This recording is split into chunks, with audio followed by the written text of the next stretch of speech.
जय हिंद साथियों, सीकर क्लासेज के यूट्यूब चैनल पर आप सभी का हार्दिक स्वागत है। ये जो क्लास है स्टैटिक्स के लिए रखी गई है, एएसओ असिस्टेंट स्टैटिकल ऑफिसर की जो एग्जाम होने वाली है उसके लिए। चलिए स्टार्ट करें आज की क्लास।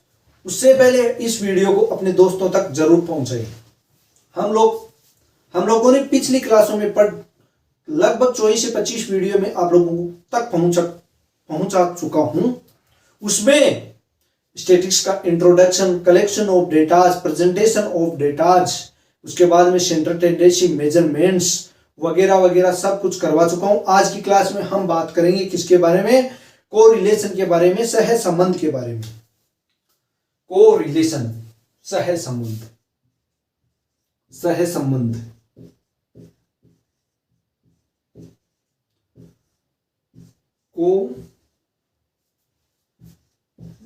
रिलेशन हर एग्जाम चाहे कोई भी हो जिसमें स्टैटिक्स आती है, चाहे सीए फाउंडेशन की हो, चाहे जो संगणक की एग्जाम हो, चाहे एसओ की एग्जाम हो, स्टैटिकल ऑफिसर की, एएसओ की एग्जाम हो, एसीएफ वगैरह की एग्जाम हो, जहां पर भी स्टैटिक्स आती है उसमें कोरिलेशन से संबंधित 2 या 3 क्वेश्चन अवश्य आते हैं, हमेशा आते हैं।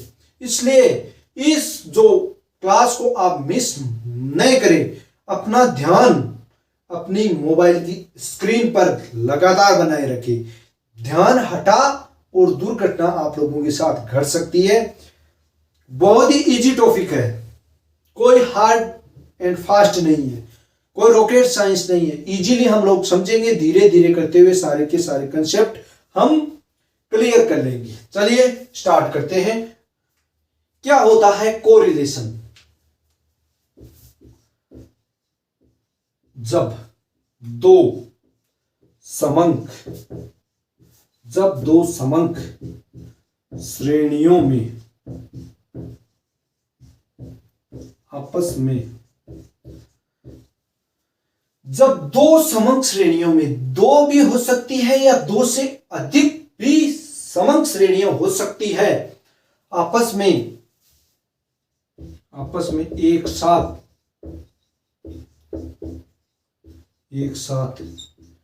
परिवर्तन, जब 2 या 2 से अधिक या 2 समंक श्रेणियों में आपस में एक साथ परिवर्तन होने की प्रवृत्ति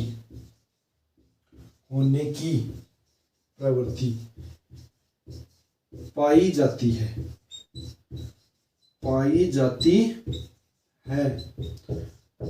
तो इस प्रकृति या प्रवृत्ति को सह संबंध कहते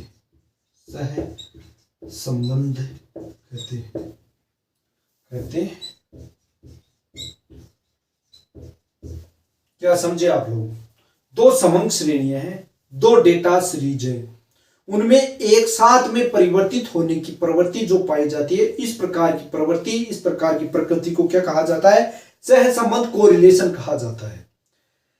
एक श्रेणी में कोई परिवर्तन हो रहा है तो उसके फल स्वरूप दूसरी श्रेणी में भी अगर परिवर्तन हो रहा है तो इस प्रकार की जो प्रवृत्ति होती है, इस प्रकार की जो प्रकृति होती है, उस प्रवृत्ति को क्या कहते हैं? सह संबंध कहते हैं।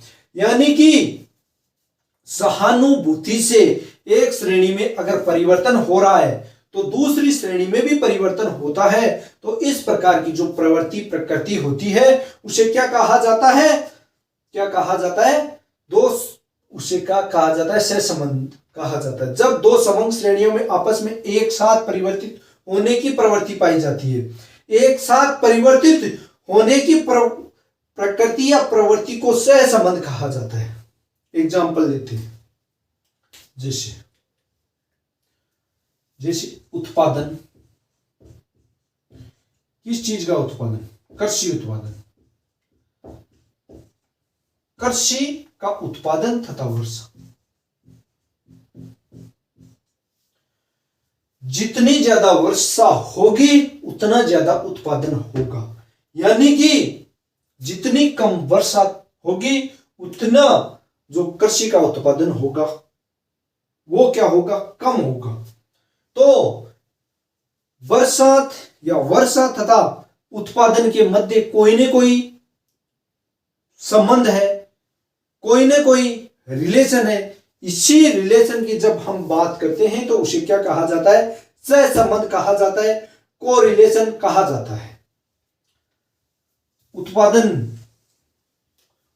कब बढ़ेगा? जब बरसात होगी। जब बरसात होगी तो उत्पादन बढ़ेगा। जब बरसात कम होगी, ज्यादा होगी बरसात तो उत्पादन ज्यादा होगा। कम जब वर्षा होगी तो उत्पादन कम हमेशा होगा। और हम देखते हैं कीमत तथा मांग में संबंध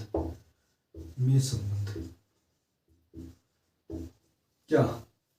जैसे जैसे किसी वस्तु की कीमत बढ़ती है अन्य बातों के समान रहने पर, तो उस वस्तु की क्या होती है? मांग क्या हो जाती है? धीरे धीरे कम हो जाती है। जैसे जैसे उस वस्तु की जो प्राइस है वो गिरती है, डिक्रीज होती है, तो उस वस्तु की मांग क्या हो जाएगी? बढ़ जाएगी। तो इन दोनों में, कीमत तथा मांग के मध्य कोई न कोई संबंध है। इसीलिए कीमत के बढ़ने पर मांग कम हो रही है तथा मांग जो कीमत के कम होने पर मांग बढ़ रही है। तो इस प्रकार का जो प्रवृत्ति है, ट्रेंड है, उसे क्या कहेंगे? सहसंबंध कहेंगे। जैसे जैसे मूल्य वृद्धि होएगी, जैसे जैसे मूल्य वृद्धि होगी, वैसे वैसे जो रोजगार है वो बढ़ेगा। मूल्य वृद्धि, जिसको मुद्रास्फीति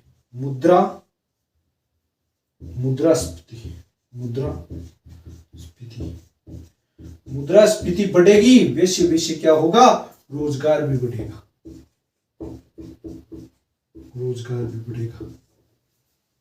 एक निश्चित पॉइंट तक मुद्रास्फीति जो होती है, इन्फ्लेशन जो होती है, वो हर देश के लिए एक निश्चित लिमिट तक क्या होती है? अच्छी होती है। उसके विकास के लिए जरूरी होती है मुद्रास्फीति। तो जैसे जैसे मुद्रास्फीति बढ़ेगी, रोजगार बढ़ेगा। तो मुद्रास्फीति तथा रोजगार में जो संबंध है उसकी ही हम इस टॉपिक में चर्चा करेंगे। उसे क्या कहेंगे? कोरिलेशन कहेंगे, सहसंबंध कहेंगे। चलिए इससे आगे की हम लोग बात करते हैं। तो सहसंबंध, जब दो संबंध श्रेणियों में आपस में एक दूसरे के साथ साथ परिवर्तित होने की प्रवृत्ति पाई जाती है, इस प्रकार की प्रवृत्ति को क्या कहा जाता है? सहसंबंध कहा जाता है। सहानुभूति में मुद्रास्फीति के बढ़ने पर रोजगार जो बढ़ रहा है वो क्या है? मुद्रास्फीति की सहानुभूति में रोजगार बढ़ रहा है। तो इस प्रकार की जो प्रवृत्ति है उसे सहसंबंध कहेंगे, कोरिलेशन कहेंगे। बिल्कुल, आप लोग जितना ज्यादा पढ़ेंगे उतना ज्यादा आपका रिजल्ट अच्छा रहेगा। क्या है? सहसंबंध है। पढ़ने और रिजल्ट में क्या कुछ संबंध है? जी बिल्कुल। वो क्या है? तो वो है सहसंबंध।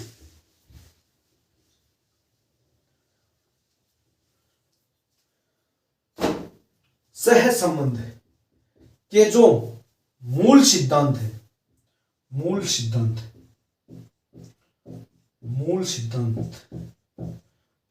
सिद्धांतों का प्रतिपादन ब्रावे, एक खगोल शास्त्री थे ब्रावे के द्वारा किया गया। ये आप लोगों को नाम याद रखना है। जो कोरिलेशन या सहसंबंध के मूल सिद्धांतों का प्रतिपादन किसके द्वारा किया गया, तो वहां पर आप लोगों को जो आंसर देना है तो वो देना है ब्रावे। कहां का था? ये एक फ्रांस का था। फ्रांस जो देश है वहां का था। क्या था? खगोल शास्त्री था।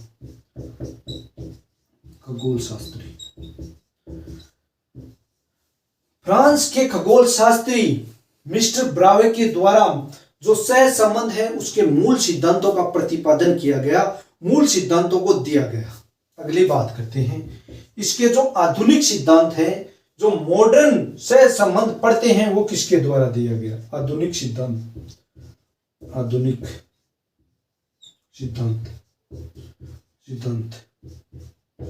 वो दिया गया गाल्टन तथा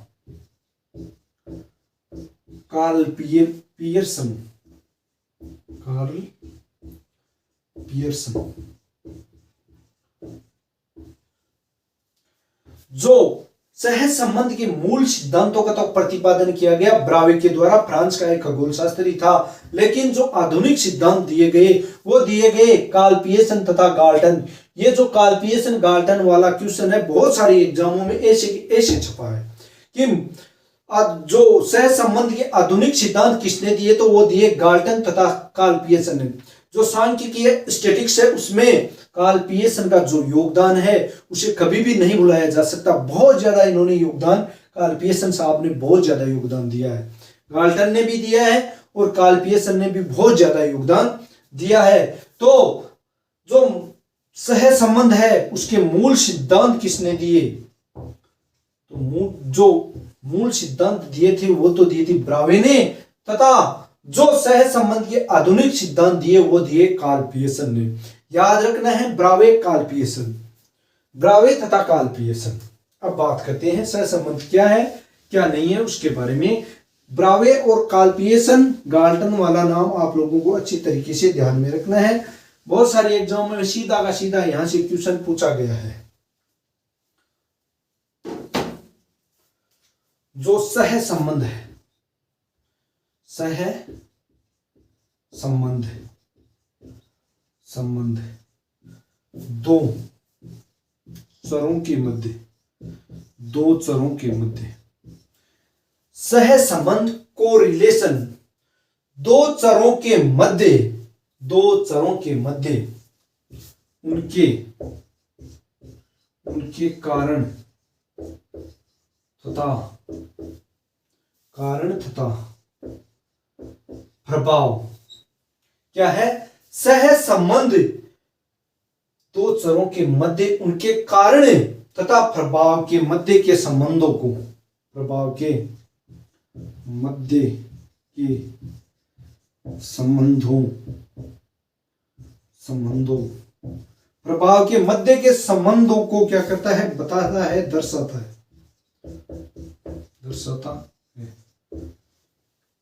ये एक बहुत इंपॉर्टेंट पॉइंट है कि सह संबंध दो चरों के मध्य उनके कारण तथा प्रभाव के मध्य के संबंध को दर्शाता है। यानी कि किस कारण से इन दोनों के मध्य संबंध है, कहां तक इनके मध्य संबंध है और इस कारण की वजह से उस पर उन दो चरों में क्या प्रभाव पड़ने वाला है, इस चीज को दर्शाने का काम कौन करता है, सह संबंध करता है, कोरिलेशन करता है। यह क्या सह संबंध क्या करता है, यह दो संबंधित चरों के मध्य उनके कारण तथा प्रभाव के मध्य के संबंध को क्या करता है, दर्शाता है। ये क्या बताएगा, दो चरों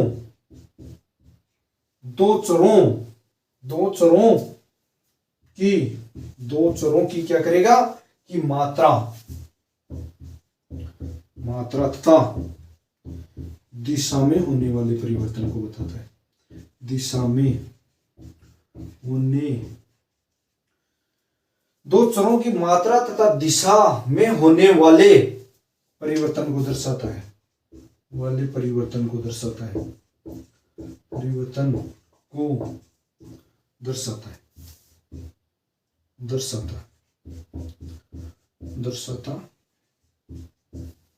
क्या कर रहा है, ये कारण तथा प्रभाव बताता है कि किस कारण से इनमें संबंध है तथा इस कारण से उस पर क्या प्रभाव पड़ेगा। अगली बात है कि दो चरों में कहां तक उनमें सह संबंध है, कितनी मात्रा तक सह संबंध है, किस दिशा में सह संबंध है, यानी कि पॉजिटिव है, नेगेटिव है, रेखीय है, वक्र रेखीय, किस प्रकार का सह संबंध है, इस बात को कौन बताता है, सह संबंध बताता है। जो दो चर हैं उनमें कहां तक सह संबंध है तथा किस दिशा में सह संबंध है। वैसे सह संबंध को हम आर से डिनोट करते हैं और आर का जो मान होता है वो +1 से लेकर -1 तक होता है,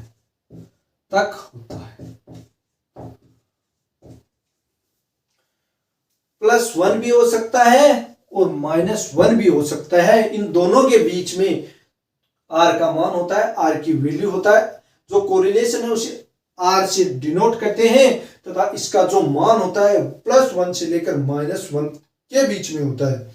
+1 है यानी कि उसमें पूर्ण धनात्मक सहसंबंध है तथा अगर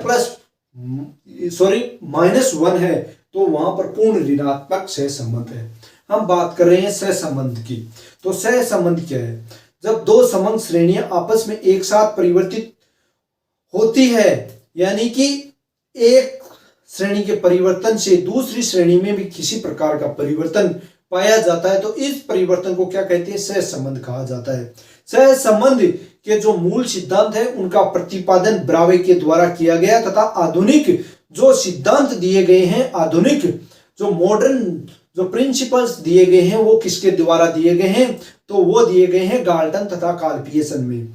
सहसंबंध क्या बताता है? दो संबंधित चरों के मध्य कारण तथा प्रभाव को दर्शाता है तथा उन दोनों में कितना संबंध है यानी कि उन दोनों संबंधित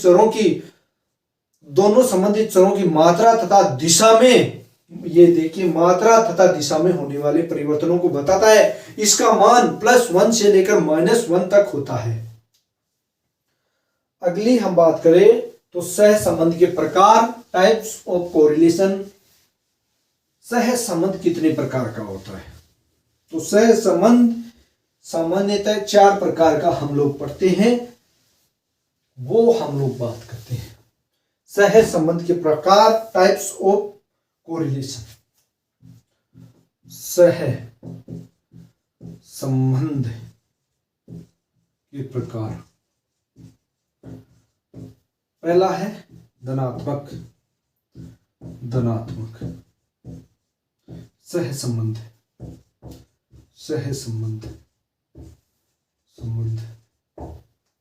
दूसरा है ऋणात्मक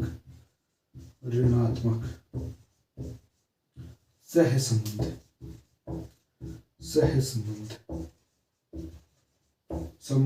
तीसरा है ऋणात्मक रेखीय सहसंबंध और वक्र रेखीय सहसंबंध।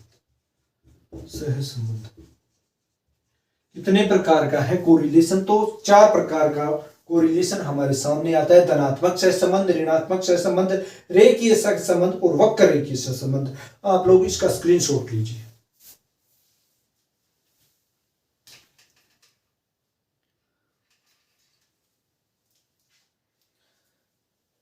इनके बारे में हम लोग बात करें उससे पहले थोड़ी सी मैं शाही डाल लेता हूं। चलिए, टाइप्स ऑफ कोरिलेशन कितने प्रकार का हमारे सामने है? 4 टाइप का हमारे सामने कोरिलेशन आया है। पहला है धनात्मक सहसंबंध, दूसरा है ऋणात्मक सहसंबंध, रेखीय सहसंबंध और वक्र रेखीय सहसंबंध। चलिए इसके बारे में हम लोग बात करते हैं। सबसे पहले हम बात करते हैं धनात्मक सहसंबंध, जिसको क्या कहा जाता है? Positive correlation. चलिए बात करते हैं इसके बारे में धनात्मक सहसंबंध के बारे में, पॉजिटिव कोरिलेशन के बारे में क्या होता है। जब दो समंग श्रेणियों में एक ही दिशा में परिवर्तन पाया जाता है, एक ही दिशा में क्या होता है? परिवर्तन होता है, तो इस प्रकार के सहसंबंध को क्या कहते हैं? धनात्मक सहसंबंध। एक ही दिशा में परिवर्तन। जब दो समंग श्रेणियों में एक ही दिशा में परिवर्तन हो रहा है, इस प्रकार के संबंध को क्या कहते हैं? धनात्मक सहसंबंध कहते हैं।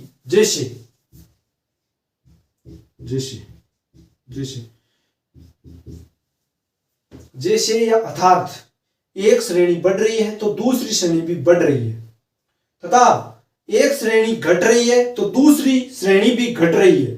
तो इस प्रकार के जो कोरिलेशन है, इस प्रकार के सहसंबंध को क्या कहेंगे?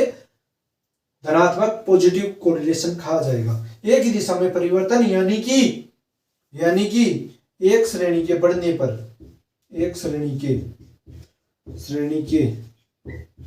बढ़ने पर बढ़ने पर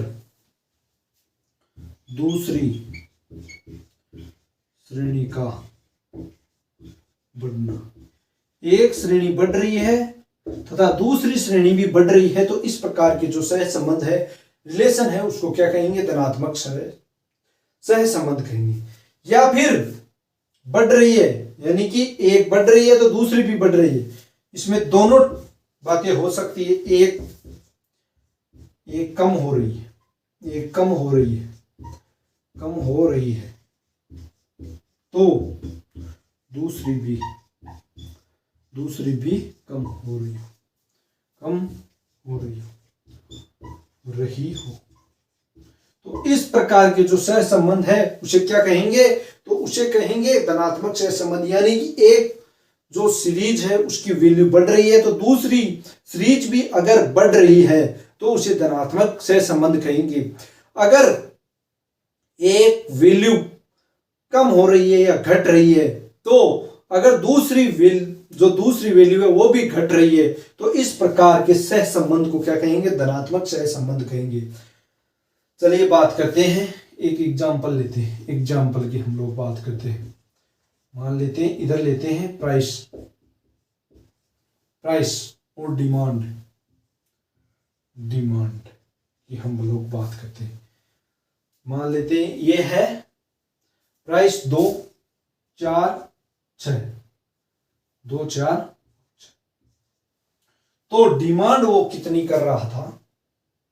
डिमांड मान लेते हैं, पहले ये प्रतिष्ठा वाली वस्तुएं, पहले 4 वस्तुओं की डिमांड कर रहा था, फिर कर रहा है 6 वस्तुओं की, फिर मान लेते हैं 9 वस्तुओं की डिमांड कर रहा है। जैसे जैसे प्राइस बढ़ रही है वैसे वैसे डिमांड बढ़ रही है। जैसे जैसे प्राइस कम हो रही है, ये मान लीजिए इधर पहली बात करते हैं इस वाले पॉइंट की, तो जैसे जैसे प्राइस क्या हो रही है? इंक्रीज हो रही है, बढ़ रही है, तो डिमांड भी क्या हो रही है? बढ़ रही है। अगली बात करें, जे एक कम हो रहा है, इधर से इधर की तरफ बात करें, तो 6 से 4 हुई प्राइस, तो जो डिमांड थी वो 9 से कितनी हो गई? 6 हो गई। यानी कि एक बढ़ रहा है तो दूसरा भी बढ़ रहा है, एक कम हो रहा है तो दूसरा भी कम हो रहा है। ये जरूरी नहीं कि वो बिल्कुल निश्चित प्रतिशत के रूप में हो। मान लेते हैं इधर 100% का हुआ है, तो जरूरी नहीं है कि इधर भी 100% डिमांड बढ़े। 100% प्राइस बढ़ी है तो 100% डिमांड बढ़े, यह जरूरी नहीं है। लेकिन एक बढ़ रहा है तो दूसरा भी बढ़ रहा है, एक कम हो रहा है तो दूसरा भी कम हो रहा है। तो इस प्रकार के सह संबंध को क्या कहते हैं? उसको कहते हैं धनात्मक सह संबंध, पॉजिटिव कोरिलेशन। और इसका मान होता है वो 0 से +1 के मध्य होता है, उनके मध्य। इस प्रकार के सह संबंध को धनात्मक सह संबंध कहते हैं। अगले हम लोग बात करते हैं,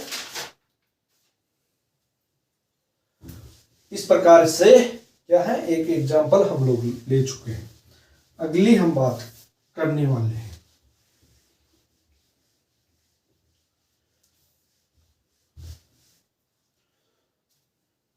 ऋणात्मक। इसको इंग्लिश में बोला जाता है नेगेटिव कोरिलेशन, ऋणात्मक सह संबंध।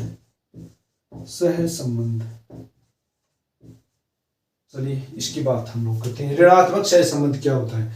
जब दो संबंधित चरों में विपरीत दिशा में परिवर्तन हो रहा है, दो संबंधित चरों में विपरीत दिशा में परिवर्तन,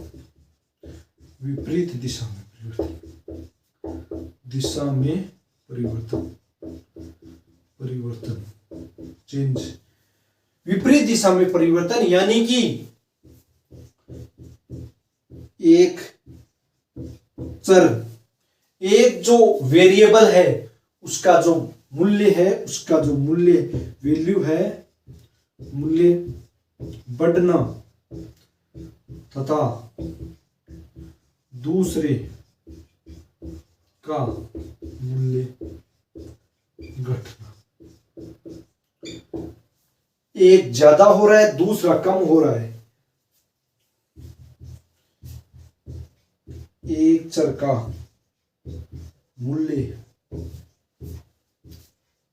कम होना तथा दूसरे चर का बढ़ना, चर का बढ़ना।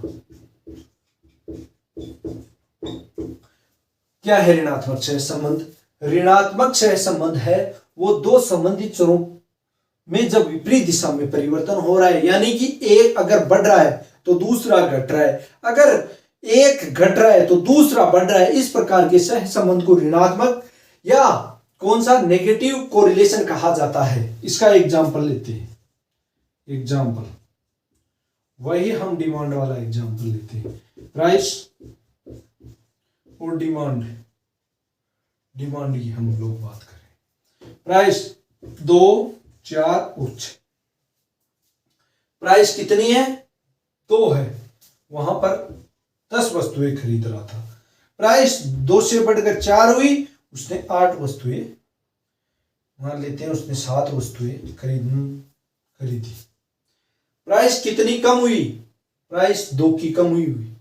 और जो क्या हो रहा है, प्राइस बढ़ी, प्राइस 2 बढ़ी, तो जो डिमांड है वो 3 की कमी होगी।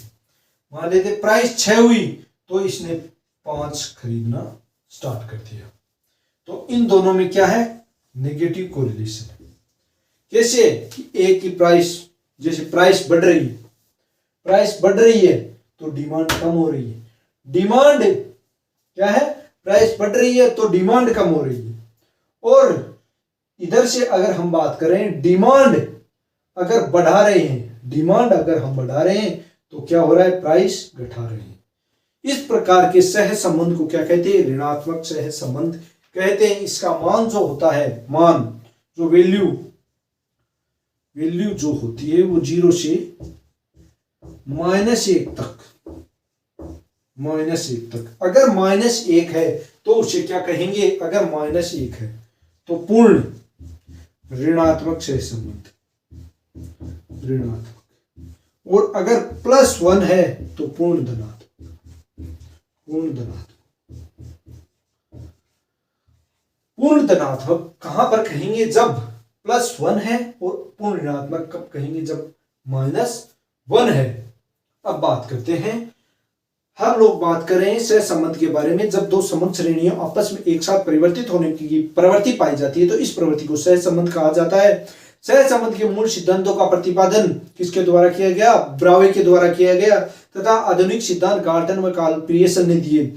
यह कारण तथा प्रभाव को बताता है तथा मात्रा व दिशा में होने वाले परिवर्तन को बताता है। हमने बात की थी, इसका जो मान होता है वो +1 से लेकर -1 तक, या इन दोनों के बीच में, +1 से -1 के बीच में रहता है। टाइप्स ऑफ कोरिलेशन की हम लोग बात की है। 2 कोरिलेशन हम पढ़ चुके हैं। पहला है धनात्मक, जब एक समग्र श्रेणी में परिवर्तन से दूसरी समग्र श्रेणी में उसी दिशा में परिवर्तन हो रहा है तो इस प्रकार के सह संबंध को क्या कहते हैं? धनात्मक सह संबंध। अर्थात यानी कि एक श्रेणी अगर बढ़ रही है तो दूसरी भी अगर बढ़ रही है तो इस प्रकार के सह संबंध को धनात्मक, तथा एक श्रेणी जब कम हो रही है तो दूसरी श्रेणी भी कम हो रही है तो इस प्रकार के संबंध को कौन सा?